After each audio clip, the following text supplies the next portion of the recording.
Inter contro Benfica, 13 anni dopo l'ultima volta, torniamo a giocarci la possibilità di accedere alle semifinali di Champions League, di tornare tra le migliori 4 squadre d'Europa. Si riparte dal 2-0 dell'andata a Lisbona, una partita che si è giocata 8 giorni fa, ma non so voi, a me sembra passata veramente un'eternità, perché nel mezzo, in questi 8 giorni, di fatto sono successe veramente tante cose. All'Inter è scattato un po' il solito bombardamento mediatico, è arrivato un KO pesantissimo con il Monza che abbiamo commentato molto sui nostri canali, quindi le voci sull'esonero di Inzaghi, quelle su un presunto bonus per entrare nelle prime 4 squadre in campionato e quindi accedere alla prossima Champions League, tante altre cose attorno che ovviamente come al solito scoppiano in casa Inter. Devo dire però dall'altro lato anche per quanto riguarda il Benfica si è scatenata una sorta di bufera che rende molto particolare questa sfida, rende il clima piuttosto rovente per una gara che a questo punto diventa fondamentale per entrambe le squadre e quindi promette davvero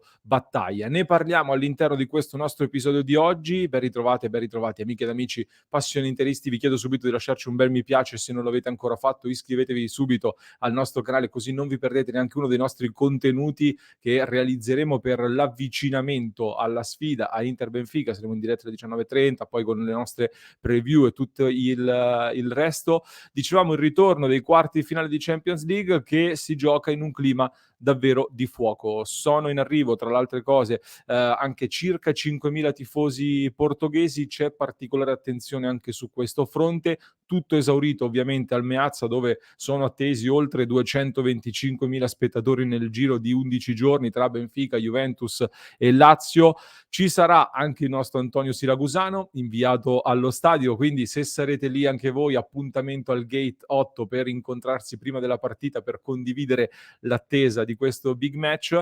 C'è, arrivando poi al tema partita, come dicevo, un clima rovente attorno anche al Benfica. Come ci arriva quindi il Benfica a questa partita? Se vi ricordate,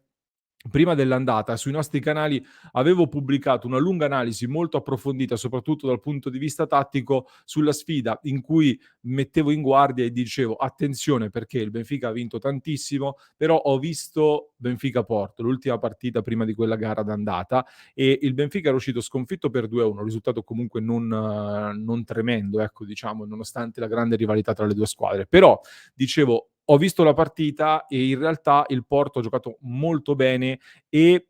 per il tipo di partita, per come era arrivata anche quella sconfitta, secondo me poteva aver creato qualche crepa, diciamo così, nelle convinzioni del Benfica. Dopo quella partita è arrivata la nostra vittoria sul campo del Benfica nell'andata dei quarti di finale di Champions. In più, nello scorso weekend il Benfica è uscito sconfitto dal campo del Chaves, mentre il Porto ha ulteriormente accorciato in classifica, riportandosi a questo punto a -4 e riaprendo i discorsi per il campionato portoghese. Per una squadra come il Benfica, comunque abbastanza giovane, che praticamente si era abituata quest'anno a vincere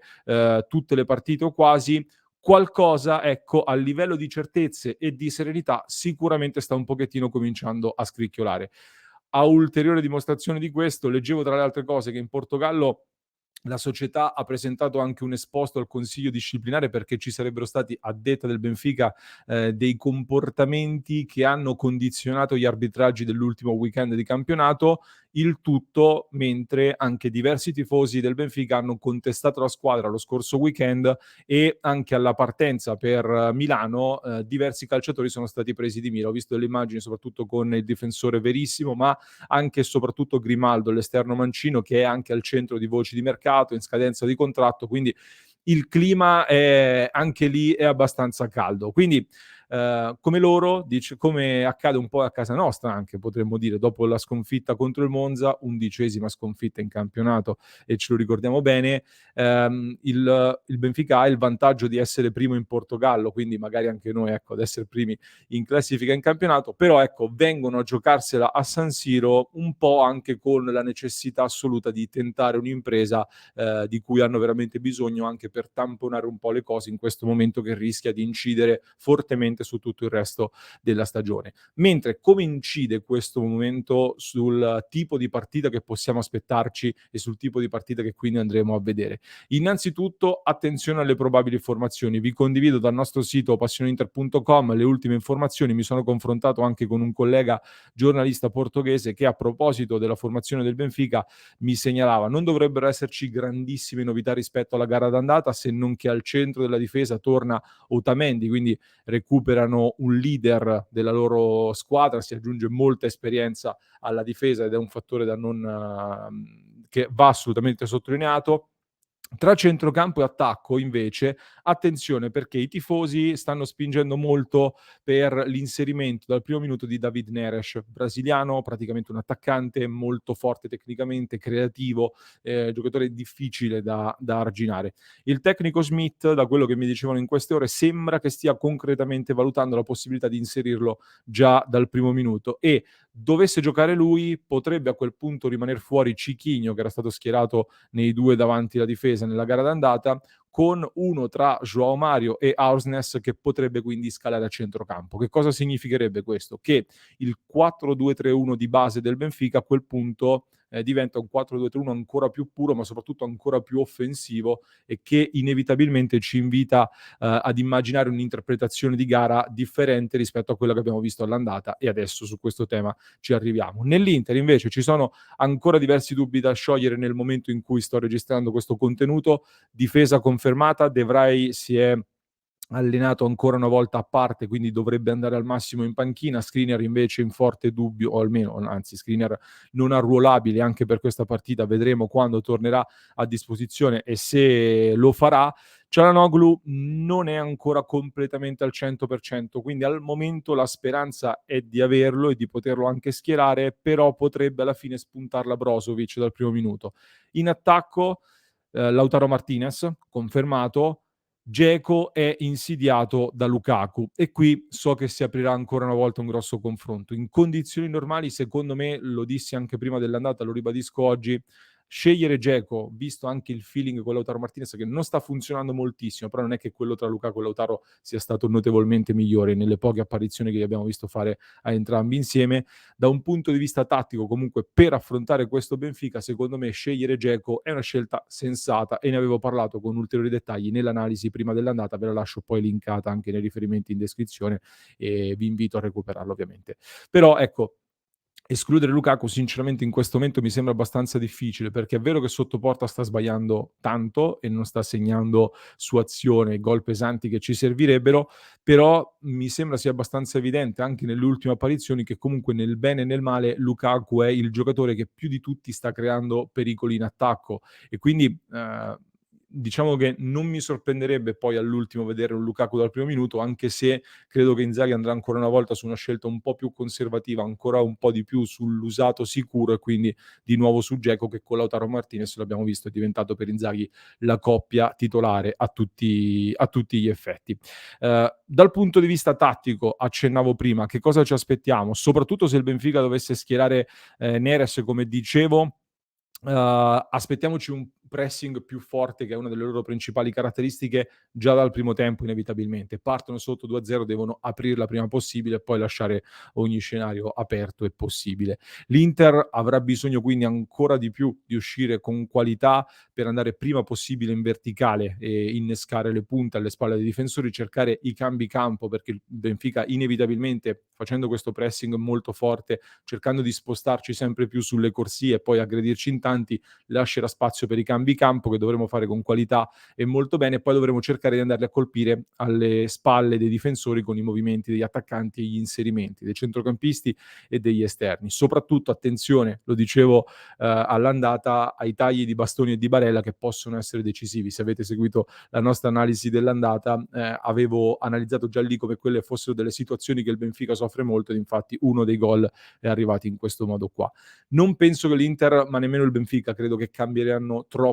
troppo l'atteggiamento rispetto anche alla partita dell'andata. Penso soprattutto l'Inter non possa permettersi di scendere in campo pensando di difendere il 2-0 dell'andata. Pensare di aver già archiviato il passaggio del turno credo che sia l'errore più grande che si possa commettere, soprattutto nella condizione in cui si trova oggi l'Inter. Nonostante, devo dire, mi avete chiesto nelle scorse ore, anche un po' scherzando, però ve lo condivido visto che ci è stato richiesto a gran voce.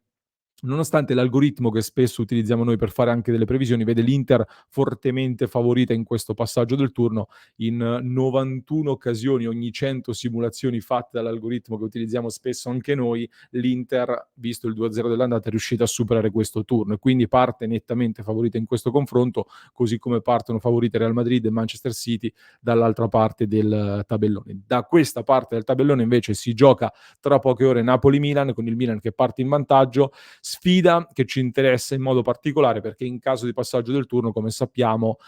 poi l'Inter affronterà eventualmente in semifinale la vincente di questa sfida e non so sinceramente chi abbia detto oggi alla Gazzetta dello Sport che i tifosi o comunque che all'Inter vorrebbero affrontare il Milan, perché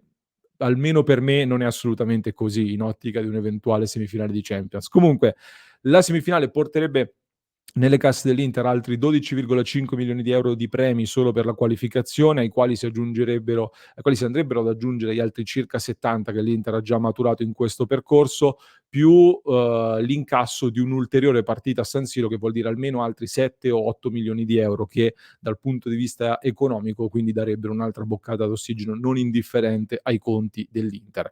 Boccata d'ossigeno però devo dire soprattutto dal punto di vista sportivo. Ho visto che in queste ore si sta molto dibattendo anche tra i tifosi, anche nella community di Passione Inter, ne abbiamo parlato in maniera approfondita nel club, nella chiamata che facciamo ogni lunedì sera alle 22 con gli abbonati del club di Passione Inter e il cammino in campionato sappiamo sta ovviamente condizionando il giudizio sulla stagione, quindi vedo che tanti non si stanno nemmeno godendo appieno quello che è il cammino che l'Inter sta facendo in Champions League. E io sinceramente di fronte alla possibilità di vedere di nuovo l'Inter in semifinale di Champions League, se non vado errato, no, sarebbe eventualmente la terza semifinale di Champions League da quando seguo l'Inter. Non riesco tanto a pensare al discorso campionato che magari lo tornerò a considerare più avanti, magari avrà degli effetti negativi eventualmente e ne riparleremo. Però più passano i minuti, più davvero sto entrando in clima Champions e voglio sognare davvero di poter fare qualcosa di storico. Quindi vi aspetto in diretta alle 19:30 per la vigilia con le ultime notizie, gli aggiornamenti e il confronto con la community di Passione Inter. Mercoledì, nel giorno della partita, alle 12 ci vediamo in preview live dalle 12 alle 13 con tutte le ultimissime notizie e poi la sera dalle 19:30 per tifare fino a tarda notte, sperando di non pescare il Milan perché un altro derby di Champions veramente non lo reggo. Fatemi sapere che cosa ne pensate anche voi, quanto vale per voi questa partita contro il Benfica, che cosa vi aspettate da questo incontro e in attacco chi schierereste? Tra Dzeko e Lukaku secondo voi qual è la scelta migliore? Aspetto i commenti qui sotto. In descrizione per chi ci ascolta in podcast vi lascio un altro approfondimento da non perdere, mentre per chi ci segue da YouTube vi basta cliccare qui.